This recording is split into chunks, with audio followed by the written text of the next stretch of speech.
ओम नमः शिवाय। श्री शिवाय नमस्तुभ्यम। राधे राधे दोस्तों, आज मैं आपको पितृदोष में के लिए क्या क्या उपाय किए जा सकते हैं जो कि पूज्य पंडित प्रदीप मिश्रा जी के द्वारा बताया गया है उसके बारे में बताऊंगी। क्योंकि पितृपक्ष जो है 29 सितंबर से लग रहा है और यह 14 अक्टूबर तक रहेगा। तो इन दिनों में यदि आप कुछ ऐसे उपाय कर लेते हैं तो आपके जो पितृदोष है वह भी समाप्त हो जाएंगे और पितृ भी आप पर खुशी हो जाएंगे और आपका पूरा परिवार फले फूलेगा। सबसे पहला उपाय, तो चलिए शुरू करते हैं। सबसे पहला उपाय है हमारा 2 रोटी का उपाय। इसके लिए आपको क्या करना है, आपको 2 रोटियां बना लेनी है और उसमें थोड़ा सा गुड़ और शक्कर रख लेना है।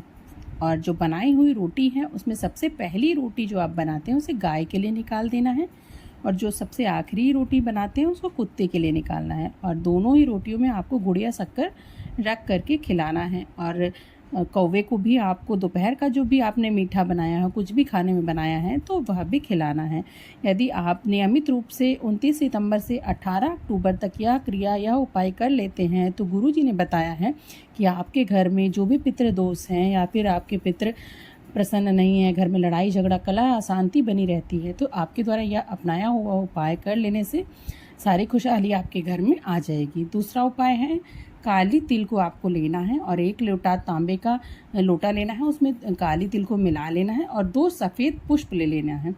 और आपको इन चीज़ों को ले करके आपको किसी भी पेड़ में, यानी कि पीपल का हो, वट का हो या फिर बेलपत्र का पेड़ हो, क्योंकि ये तीनों ही पेड़ जो है पितृ के तुल्य माने गए हैं, तो इन तीनों ही पेड़ों में आपको किसी भी पेड़ में ले जा करके आपको 10 बजे के अंदर ही अंदर लोटा भर जल को ले जाकर चढ़ा देना है। इससे भी पितृदोष की समाप्ति मानी जाती है। और ऐसा जो है पूज्य पंडित प्रदीप मिश्रा जी ने बताया, मेरा कोई अपना उपाय नहीं है। तीसरा उपाय क्या है, तीसरे उपाय में आपको क्या करना है कि आपको 1 लोटा जल लेना है और 1 बेलपत्र लेना है। 1 लोटा जो आपने जल लिया है उसमें बेलपत्री को मिला करके आपको घर के सभी कमरों में घुमा लेना है।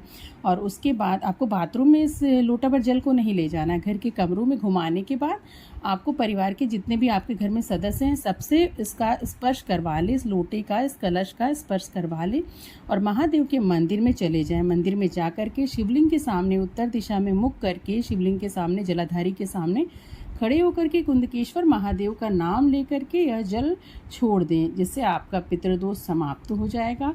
आपको अगला चौथा उपाय ये करना है कि आपको पानी वाला नारियल लेना है, जिसमें कि थोड़ा जूट बना हुआ होता है, जूट लगा रहता है। और आपको इस नारियल को ले जा करके पीपल के पेड़ के नीचे ले जाए और थोड़ा सा एक छोटा गड्ढा खोद ले, जहाँ पर चींटियाँ रहती हों, चींटियों से थोड़ी सी दूरी पे, जहाँ उनकी बिल हो वहाँ पर नहीं, चींटियों से थोड़ा हट करके आपको गड्ढा खोदना है।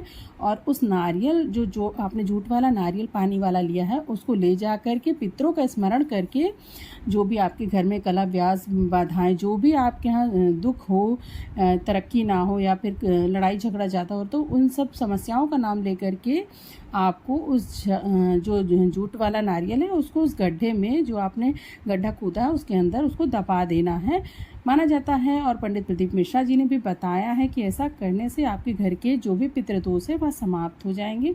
इसके साथ ही साथ आपको एक अन्य उपाय मैं बताती हूँ, 5वां उपाय, जिसके लिए आपको क्या करना है, आपको एक बेल को लेना है और बेल को लेने के बाद उसके अंदर जो गूदा होता है, इस बेल के अंदर जो भी भाग होता है, हिस्सा होता है, उसको निकाल दे, बेल को एकदम खाली कर दे।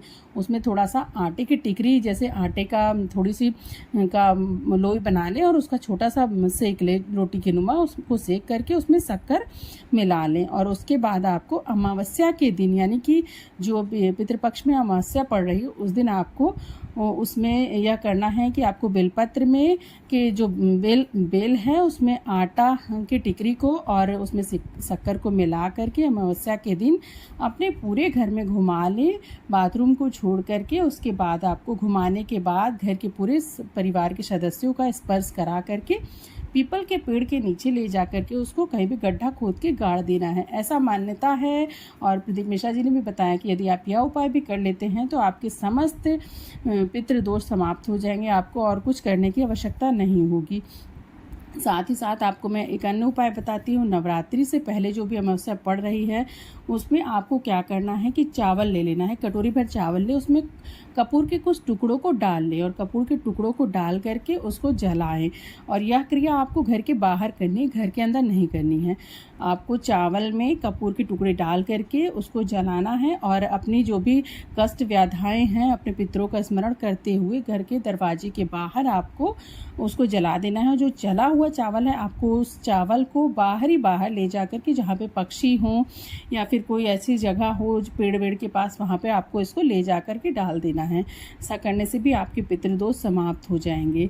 और एक सरल सा आसान सा उपाय और आपको बता देती हूँ जो कि आप आसानी से कर सकते हैं। घर में एक लोटा जल ले करके उसको पूरे घर में घुमा लें और उसके बाद घर के परिवार के सदस्यों का स्पर्श करा करके उसको आप शिवलिंग पर ले जा करके समर्पित कर दें। श्री शिवाय नमस्तुभ्यम का जाप करते हुए महादेव को समर्पित करें और जो भी पितृ से जुड़ी समस्या है उसको महादेव को बोल दें।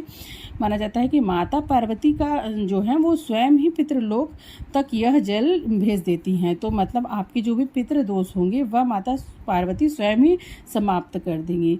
ऐसा करने से आपके सभी पितृदोष समाप्त हो जाएंगे। फ्रेंड्स, आशा करती हूँ आपको मेरे द्वारा बताई गई यह जानकारी अच्छी लगी होगी। ऐसे ही मेरे चैनल्स के साथ जुड़े रहें और मेरे चैनल को लाइक, शेयर और सब्सक्राइब करना ना भूलें। धन्यवाद।